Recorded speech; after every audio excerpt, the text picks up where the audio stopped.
Hey friends, how you doing? Another episode here at my favorite toy store, Ride Now Power Sports in Austin, Texas. I've got a new bike behind me. I've been waiting for this for a long time just to check it out, see what it's all about. I'll give you a quick peek what it is. So let's go take a look at it.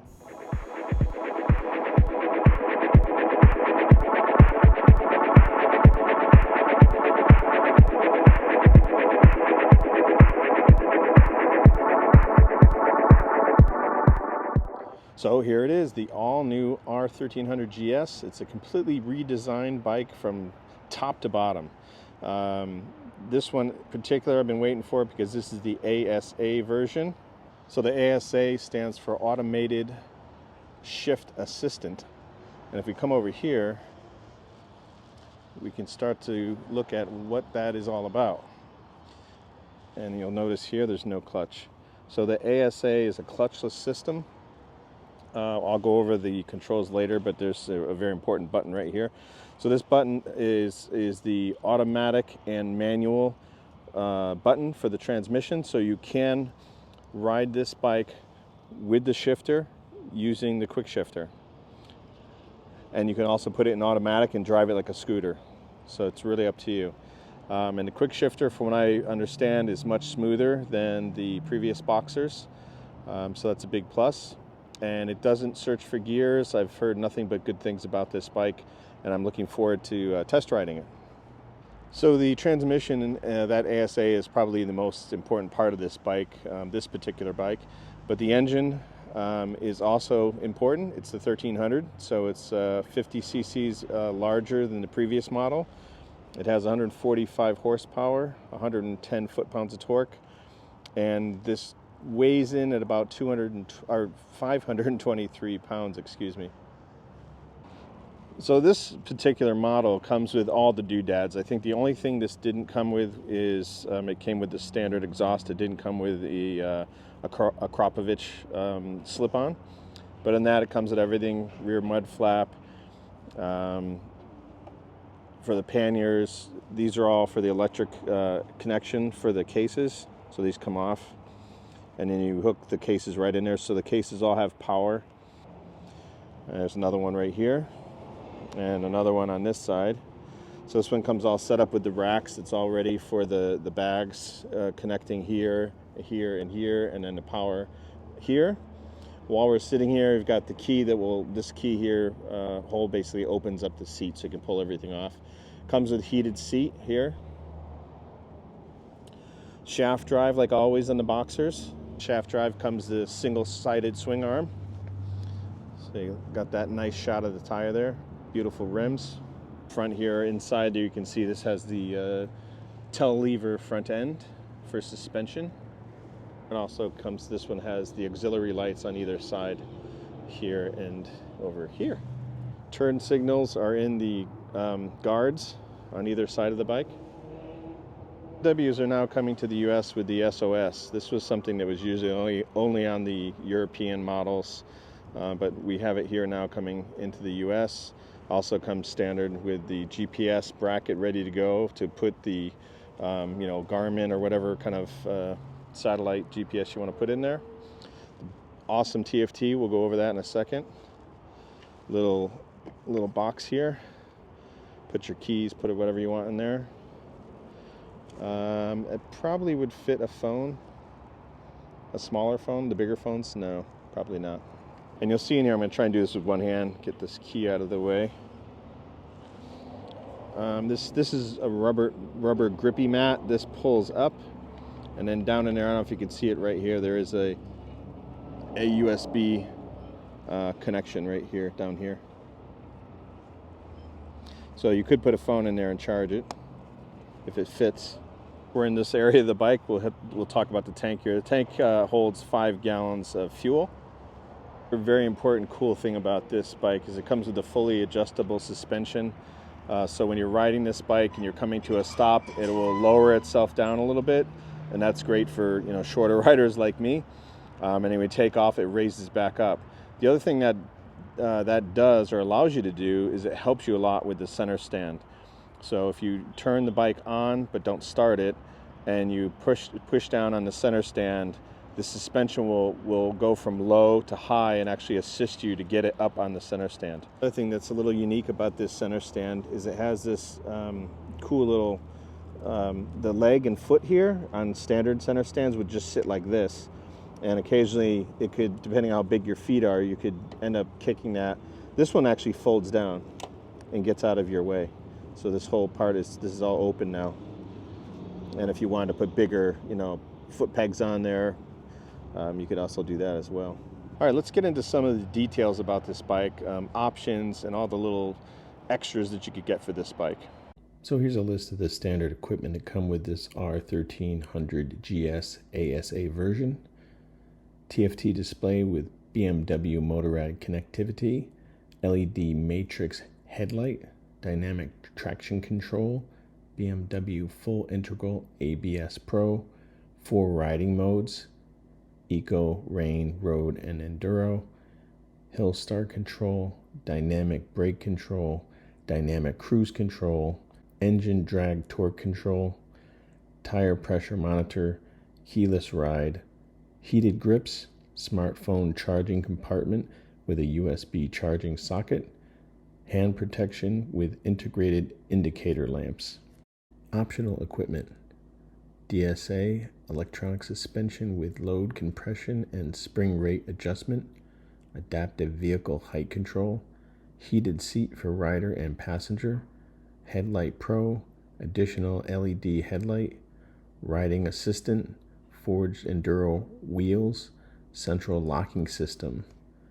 Other optional accessories: Vario luggage system, tank bag, enduro engine guard, enduro headlight guard, cylinder head cover guard, and much more. Okay, so let's get this TFT started. So over here on this side, we'll go over the controls. You got the power button. So you hit this will give power to the TFT and get the bike prepped to actually start. You got your ride modes here, and your start and stop SOS, which I mentioned earlier. Then over on this side, we've got your cruise control, and how you engage that is you slide this over to turn it on, and then when you're riding, if you're say at 65 miles an hour and you're on the highway, you push this forward to set it, and it will set, and you're in cruise control. Then once you're in cruise control, if you push it forward, it will increase speed. Push it back, it will decrease speed. If you turn it, if you hit the brake or you hit anything to disengage it, if you pull this back, you see here RSE, which is resume. You pull it back, it'll resume the last set speed that you had. Got your hazards here. This is a kind of a menu button. I'll go over that in a second. Here's the menu rocker to make choices. You've got your kind of whiz wheel or wonder wheel here that you can go through options and then move it right to left to make selections. You've got your turn signals are all on one side, so to the left is left, right is right. Push it in to cancel it. Horn under there, and the most important button, we've got the drive and manual. So drive is automatic transmission where you don't need to shift, and manual is you're going to shift with the quick shifter. So this is a keyless ride, so it's got your key fob here, and it needs to be close to the bike to get it started. So let's turn, again, hit the power button, and that gets the TFT going. And BMW definitely has probably the best TFT in the business. They're just so crisp, clear, and look really, really good. There's all kinds of options and things here. There's different screens, but let's go over here first. This button here, if you push this one, it pulls you into the multi-rocker switch. So that's what that switch is called, and it allows you to take one of these things like the ACC, heating, windscreen, dynamic traction control, or dampening, any one of those, and assign it to this rocker arm here. Okay, so we see here that the rocker arm is selected for windscreen. So if we get out of this menu, just go back to the normal one. So if we come over here and we use this rocker arm, it should, if we push up, the windscreen will go up. There we go. And then down, go back down. So you can use that rocker arm assignment to switch it to, you know, kind of anything you want. Again, heating, DTC, dampening, ride height, all those things. Then on this menu button, if you hit this menu button up, it will give you access to this little menu that's right on top here. Let's see, I'll show you how that works. So I'm going to push up. So it changed it to fuel, how much fuel you got in terms of bars. These are trips, another trip. Miles per gallon, what you're getting miles per gallon, how many hours you've ridden on that trip. This is the tire pressure.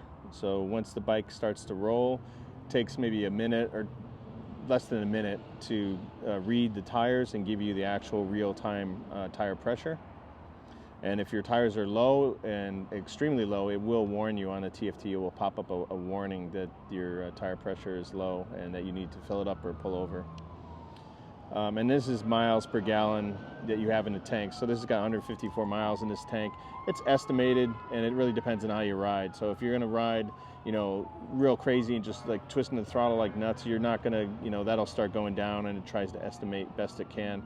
But once it goes down to 0, that's pretty much it. But in reality, it's happened to me a couple times where you actually do have maybe 10 or 15 miles left in there, or 7 miles, something like that. But I never push it. So that's again, that's the top menu, and you can go in the behind menu there, and you can choose what you want to show up here and what you don't. So let's go on the so if we push down on this, it brings us into the sub menus. Press down, or if we press, let's use this rocker arm thing. If we push this over to the left, it will bring us through to the left sideways at all these. So we got sport, my vehicle. So let's just go down and I'm going to explore this with you guys as well. Some of these things I don't know. This menu I'm familiar with. So it's going to have engine temperature, oil, tire pressure, here front and rear, voltage, how many miles you got in the tank, if you need service or not. Let's now go over this way. So if we go from this menu here, and we use this whiz wheel and push it to the right, you'll see these little things will light up, and we'll move to the right. So this is an onboard computer. This has range, speed, consumption, a bunch of other things. This is your trip computer, tire pressure, and service. It'll tell you when this needs service, and check control message. Service due. So we'll come over here and push up, which brings us back to this menu. Go over here, let's go down in the sport menu. So this is the sport. You can have this screen while you ride, and this has a tachometer as well as your speed up here, and it's now P park. It's in dynamic mode. It has lean angles here, max. So these are going to show you what your left and right lean angles are. If you're really interested in that, it has the DTC and brake, so it shows you how you're using those while you're in sport mode. So let's get up out of that. This is your navigation, so if you've got a Garmin or something connected, that would be lit up, but it's not. This is for your music and media, of course, and then phone as well. Neither one of those are connected to this bike, so there you go. So settings, let's push down on the menu button here. So now you got all kinds of settings. So this is assist. This is suspension. Now you can, this is where the wonder wheel thing, you can turn it like this and it will go up and down. So you can go through all these: cruise control, front collision warning. This one is off now. This is hill start, I believe, which is this bike will hold itself when you're on a hill automatically and will not release until you hit the gas or touch a brake. So you've got all that in there. Let's go back up here. Now vehicle settings, lock with ignition off, lights, shift light, riding mode pre-selection. Let's get out of here. System settings, this is going to be your clock and date and all that good stuff. Units, if you want kilometers or miles, language, English. Connections. So this is where you're going to connect your, external, your phone or your headset and your helmet.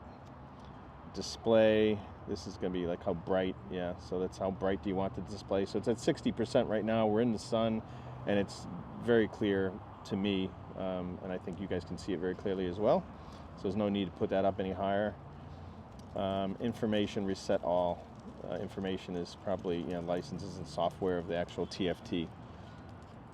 So that is it. Let's back out of here and look at some other stuff. So ride modes, again, that's up here. So ride mode selectors here. Let's check out and see what kind of modes it has. We're in dynamic, so we've got enduro, rain, road, and dynamic. So oops, let's go. Rain is you're going to have the squishiest throttle and most intervention the bike can provide to keep you safe on the bike and keep the traction and keep the tire from spinning. Then we've got road, which is just your normal road mode. Everything is kind of in the middle, kind of just normal riding. Got your enduro, dynamic, and enduro. I have an RS, which is a sportier bike, so I always keep it in dynamic pro that I have because I can control some settings that this doesn't have. But dynamic is going to let you have, the most access to the throttle and give you kind of the most aggressive features of this bike to ride it and have fun with it. And over here on the front side, I almost forgot there is one more button here. It's a trigger right here. This is for your lights. So in the normal position here, this is just regular headlights. You push it forward, that's high beams. And if you squeeze it like this, like a trigger, that's going to flash lights at cars. So it'll flash your high beams. Okay, so let me get on this bad boy. Okay, so I have a 30-inch inseam. I'm 5'8", and this is what I look like on the bike. Right now it should be at its lowest suspension setting. So I actually have the balls of my feet on both sides, so this is very comfortable. Seating position is quite nice. My knees, here, let me get this side. So I'm not at a 90-degree angle, which should be like around here. So you're tucked back a little bit. And again, you can put this center stand down, so now your feet are free to move about. It's a comfortable position. So my RS, my handlebars would be about here because they're down on a kind of a clip-on, and I'd be about right here, like forward a little bit, like this. So this is a much more upright, kind of sit up straight. Let's go over like how this actually operates. So first thing we're going to do is go over here, hit the power button, get the TFT going, make life a ride. There we go. All right, so how it works, here's the start button. Right now, if I push the start button, it's going to give me a message. Let's see what it says. It says actuate the brake to start the engine. So you cannot start this bike without actually holding either the rear brake or the front brake in. So let's go, since I've only got one hand here, let's go ahead and grab the front brake and then start it up. Okay, so there you go. It's started up and it's in neutral. Just hit the quick shifter down into first gear, and then we'd be ready to go. Let me just go ahead and do that. Okay, there's first gear, and you'll see it says next to first gear manual is the M. So this would mean if I drive off, I'm going to have to shift on my own with the quick shifter, go up to second, third, fourth, etc. Now if you come over here and push this button, push it once, and then it changes to D. So now it's an automatic vehicle, just like a scooter, and you can drive it around like a scooter. If you hold this button in, long press it, it will put the bike in neutral. So there you go. So then to turn off the bike, you can hit this button here or hit the power button. either or. But that's it. That's how you start the bike, and that's how you go. Very cool. Okay, so now I'm going to attempt to put the side stand up.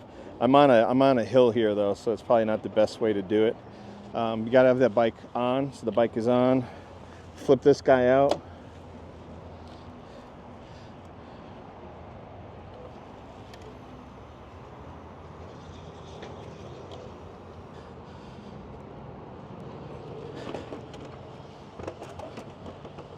I could feel the suspension going up as I got the bike rocked onto its both feet.